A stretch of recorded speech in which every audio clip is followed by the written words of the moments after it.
नतीजों का सीजन भी है, बहुत सारे नंबर्स आए हैं, बहुत सारे नंबर्स आने वाले हैं। सारी डिटेल जानने के लिए सीधे चलते हैं पूजा के पास। पूजा, सबसे पहले तो बताइए कि कौन कौन से नंबर्स आए हैं और उसकी क्या एनालिसिस है, ये भी रख दीजिए। जी, गुड मॉर्निंग नेहा। शुरुआत नतीजों से करें तो निफ्टी में अपोलो हॉस्पिटल्स ने अपने नतीजे घोषित किए हैं। नतीजे अच्छे दिखाई दे रहे हैं। आय में 13% की ग्रोथ है, मुनाफा 51% बढ़ा कंपनी का।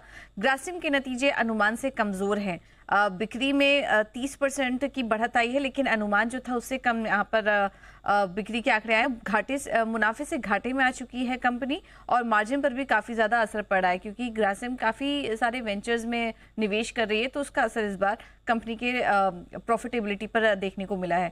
आयशर मोटर्स के नतीजे ऑपरेशनली अनुमान से कमजोर नजर आ रहे हैं। बाकी सभी पैमाने पर नंबर अनुमान के मुताबिक ही हैं। अगर आय देखेंगे तो 19% की ग्रोथ है, मुनाफा 18% से बढ़ा है, लेकिन मार्जिन में इस क्वार्टर दबाव देखने को मिला।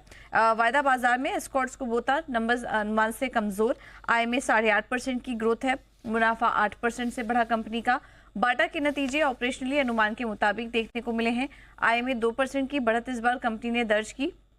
मुनाफा जो अगर देखें तो वो अनुमान से कम था, और इसके अलावा मार्जिन भी अगर देखेंगे तो वो अनुमान से बेहतर नजर आ रहा है। 20% से बढ़कर 22% के मार्जिन के नंबर्स आए हैं। नाल्को के नंबर्स हर पैमाने पर अनुमान से बेहतर है। आय में 29% की गिरावट है, लेकिन जो जितनी गिरावट का हम अनुमान कर रहे थे उतनी खराब आय इस बार नहीं आई है। और मुनाफे में अगर देखेंगे तो 160% से ज्यादा की ग्रोथ कंपनी ने दर्ज की है।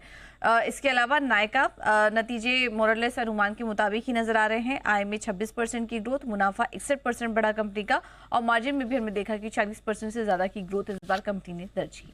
ऑलराइट। अच्छा पूजा, आप ये भी बता दीजिए कि आज के ट्रिगर्स कौन से महत्वपूर्ण और कौन सी खबरें आएंगी जिन पर फोकस करना? जी, काफी ढेर सारी खबरें हैं आज के लिए भी। वायदा बाजार से पहले तो Berger paints, Birla soft, NBCC, Vodafone idea, IRCTC जैसी कंपनियां अपने नतीजे घोषित करेंगी, उस पर नजर रखिए। ईएफसी ने 1:1 की बोनस इशू की घोषणा की थी, तो एक्स डेट आज ये कारोबार करेगा। और थंगमाइल ज्वेलरी, यहाँ पर राइट्स इशू खुलेंगे, आज इसकी रिकॉर्ड डेट है। इसके अलावा MSCI फरवरी इंडेक्स की कुछ समीक्षा हो सकती है, तो इस पर भी नजर होगी। अजेक्स इंजीनियरिंग, पहले दिन अगर आईपीओ की बात करें तो कुल आईपीओ करीब 28% सब्सक्राइब हुआ है। रिटेल हिस्सा 29% भरा है कंपनी का। आज इस आईपीओ का दूसरा दिन होगा। आज तमाम बैंक्स फोकस में रह सकते हैं, क्योंकि गवर्नमेंट सिक्योरिटीज की OMO राशि में बदलाव हुआ है, और RBI ने जो OMO की रकम है वो 20,000 करोड़ से बढ़ाकर 40,000 करोड़ कर दिया है। अब देखना होगा इससे रुपये को आज कितना सपोर्ट मिलता है। RVNL साउथ वेस्टर्न रेलवे से कंपनी को 355 करोड़ के प्रोजेक्ट के लिए कंपनी ने सबसे कम बोली लगाई है। लगातार ये कंपनी फोकस में बनी हुई है। हिंडाल्को पर भी नजर रखिए। नोवेलिस ने अपने नतीजे घोषित किए, जिसमें कि मुनाफे में गिरावट आई है। 12 करोड़ डॉलर से घटकर 11 करोड़ डॉलर के आए हैं, लेकिन आय में हल्की बढ़त यहाँ पर देखने को मिली है।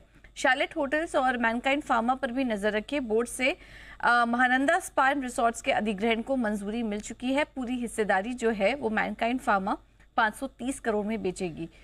श्रीराम प्रॉपर्टीज चेन्नई में जमीन के लिए JDA किया है, और FY26 की शुरुआत में ये प्रोजेक्ट लॉन्च होगा। प्रोजेक्ट से करीब 350 से 400 करोड़ की आय का अनुमान बताया जा रहा है। IRB इंफ्रा जनवरी में ग्रॉस टोल कलेक्शन में 20% की बढ़त देखने को मिली, तो इसके चलते आज इस पर भी नजर रखिए। ल्यूपिन US FDA से दवा की एक बिक्री को मंजूरी मिल चुकी है, और US में अगर इस दवा की बात करें तो सालाना 192 करोड़ का ये कारोबार है। ONGC पर भी फोकस रहेगा आज। कंपनी और BP ने मुंबई हाई से प्रोडक्शन बढ़ाने के लिए कॉन्ट्रैक्ट साइन कर लिया है। कंपनी का ओनरशिप और ऑपरेशनल कंट्रोल बरकरार रहेगा। ये कुछ खबरें आ रही हैं, तो इसके चलते ONGC फोकस में रखिए। AstraZeneca pharma north Bengaluru unit को 3,200 करोड़ में बेचने की योजना है। ये कुछ रिपोर्ट्स, न्यूज़पेपर रिपोर्ट्स के हवाले से खबर आ रही है। और बर्जर पेंट्स और एक्जो नोबल पर भी नजर रखिए। बर्जर पेंट्स के MD का बयान आया है कि महंगे वैल्यूएशंस के चलते एक्जो नोबल का वो जो अधिग्रहण करने वाली थी उसको फिलहाल के लिए टाल दिया है। और आखिर में बात करते हैं CCL प्रोडक्ट्स की, और आज तमाम कॉफी स्टॉक्स भी फोकस में रह सकते हैं, क्योंकि आइस कॉफी में काफी बड़ा उछाल देखने को मिला है, और इस साल अरेबिका कॉफी में करीब 30% की तेजी देखने को मिली है। तो इसके चलते आज CCL प्रोडक्ट्स जैसी कंपनियां फोकस में रह सकती हैं। Alright, thank you.